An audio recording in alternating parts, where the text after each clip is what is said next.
Retro handhelds are a dime a dozen. They're so prolific now that every mall kiosk or rinky-dink department store seems to have at least one. Truly, a run-of-the-mill commodity. But for how much longer? With the repeal of the de minimis treatment, we are now facing the potential rise in costs for our niche. What's to happen to these lower cost handhelds if they're now going to be subject to flat tariff rates? Well, let's discuss.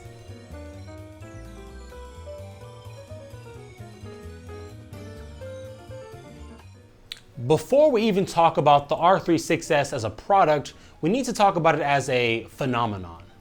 Because this thing here, it's not just another cheap retro handheld.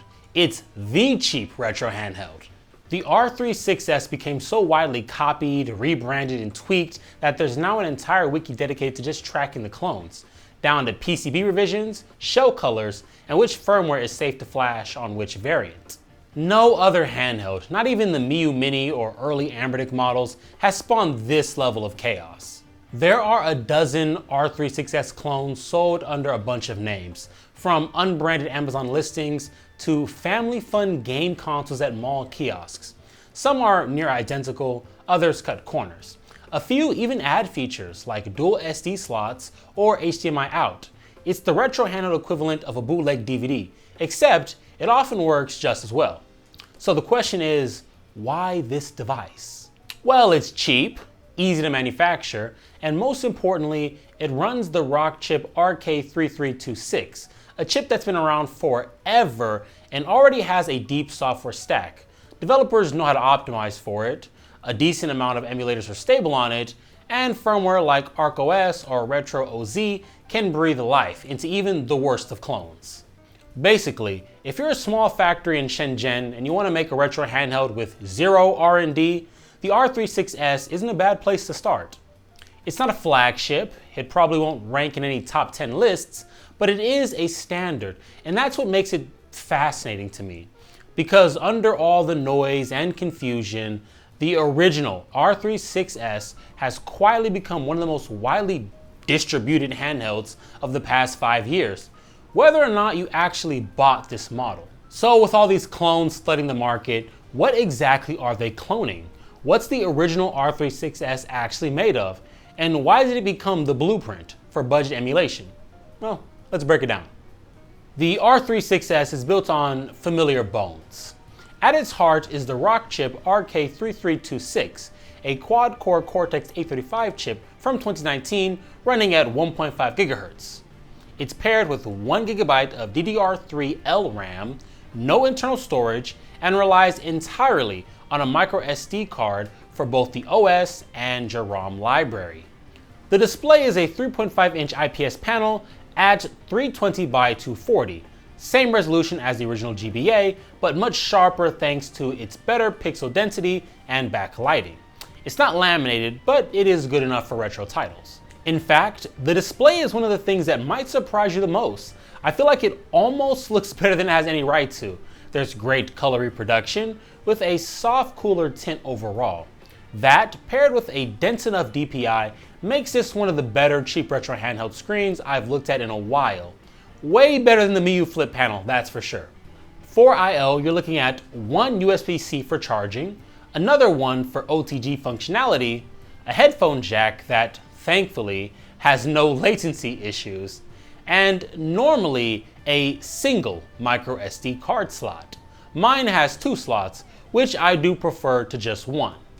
Battery life can hover around 5 to 6 hours thanks to a modest 3000 mAh cell, another improvement over the original only having a 2600 mAh cell. The buttons? Well, they're surprisingly tight. The D-pad has good travel and performs diagonals quite well. They've got a nice pivot to them, and I really feel in control when playing platformers. I'm sure the fighting game fanatics out there will love pulling off their convoluted combos and whatnot. The buttons are also pretty great. They're clicky with a nice bounce to them, and that's due to the membranes inside being of decent quality as well. Even the shoulder buttons feel good for a $50 handheld. All in all, the build quality is, well, better than it should be. This just reinforces a thought I had recently. I was thinking about how the manufacturing process for these types of devices has drastically improved over the years. despite people assuming otherwise. Like, remember back in the inaugural days of this niche, where a $50 handheld was very much a quality control gamble? Now, that's not to say you can't still get felted, but you've got much better chances these days. And that also speaks to the improvement in software support on these devices. Like I said earlier, we get ArcOS, one of the better Linux distros out there for retro handhelds. That means polished menus, active development, and support for up to PS1, some N64, and a tiny bit of Dreamcast if you are patient. Which is an excellent segue into performance, because it is one of the more interesting parts of this device, and not for the reason you think. As a quick overview, performance on the R36S is fine on everything up to and around N64. A lot of games will refuse to start or will run horribly under this chipset. This is another token console edition. The device also struggles with the Dreamcast, but it's less egregious in my opinion compared to testing the N64.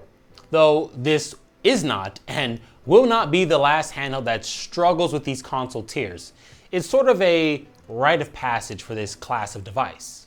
No, what I find more interesting is the RK3326's performance scaling under load, or rather lack thereof.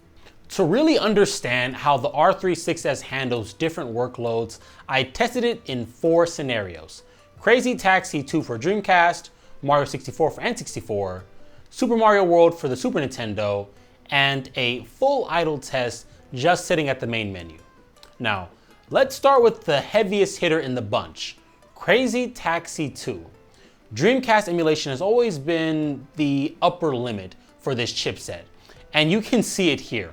CPU load averaged 46%, pushing the clocks up to about 1.46 GHz for most of the run. The GPU was working steadily at around 15% utilization, which sounds low, but on this chip, that's plenty to keep the game smooth in my opinion. Power draw hovered at 2.77 watts, which is actually a bit lower than I expected for this level of performance. That works out to be about 5 hours of battery life, which is respectable, but it shows the RK3326 doesn't ramp much higher under load. Next, Mario 64 on the N64. Here things lighten up slightly. CPU load drops to 35.2%, but interestingly, the clock speed creeps up to an average of 1.48 GHz. Likely a quirk of the way the system's governor responds to different emulator demands. GPU load falls to 12%, and power usage comes down only slightly to 2.41 watts. That's not much of a drop considering how much lighter N64 emulation is compared to Dreamcast, and it hints at one of the chipset's biggest inefficiencies. Then we step down to Super Mario World on the SNES. Now we're in territory the chipset can handle in its sleep.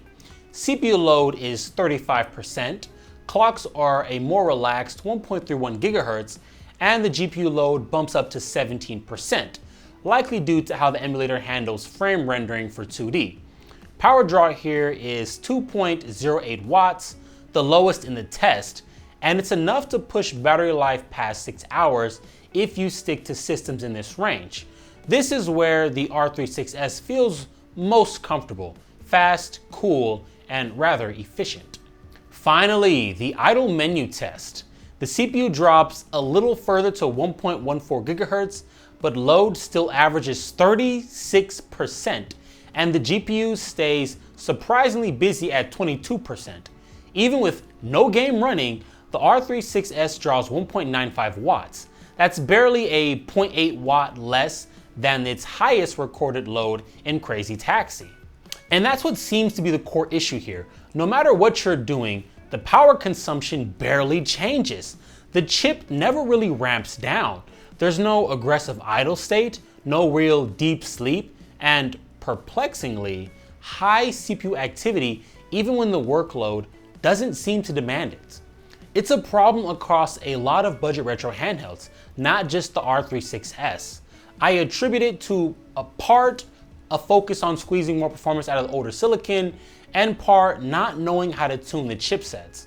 I'd honestly go as far as to say that most companies making these devices don't do any tuning past making sure the device is functional, like it just turns on and works.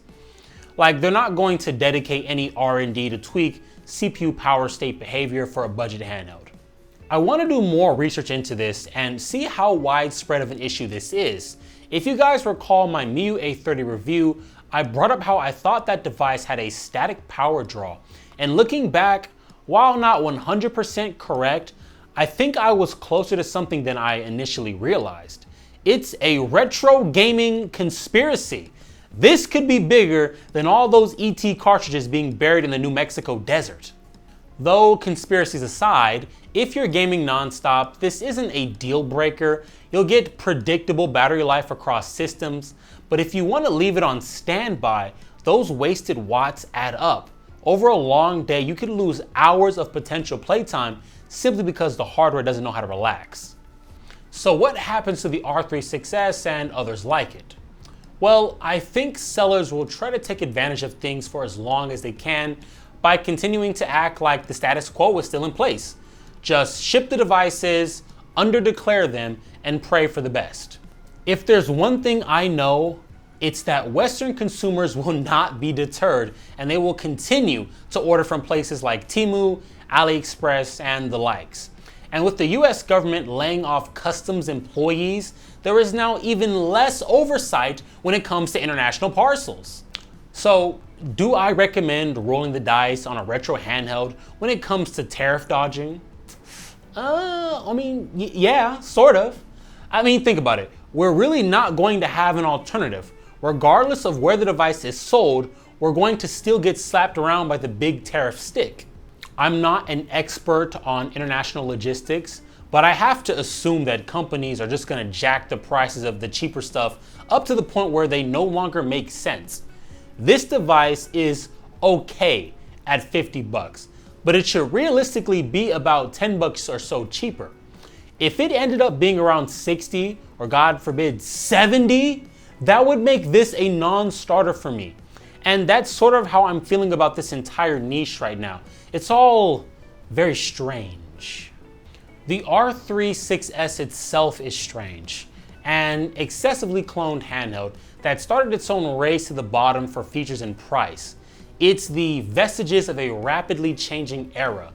I really don't think we're going to see the proliferation of clones like this in the low end. We'll see white label OEM stuff, of course, but you're not going to get the literal same product made from different companies with a myriad of tweaks. So my friends, it's time to hunker down. Buy the products you like and hold out until things get better. That or either we can wait for someone to start smuggling the good stuff to the US. But that's gonna do it for today's video. If you liked this review, then please, kindly do the YouTube things. I know it's a cliche at this point, but it really helps the channel grow. But enough griping. Until next time, this is the Silicon Fox, signing off and saying ciao.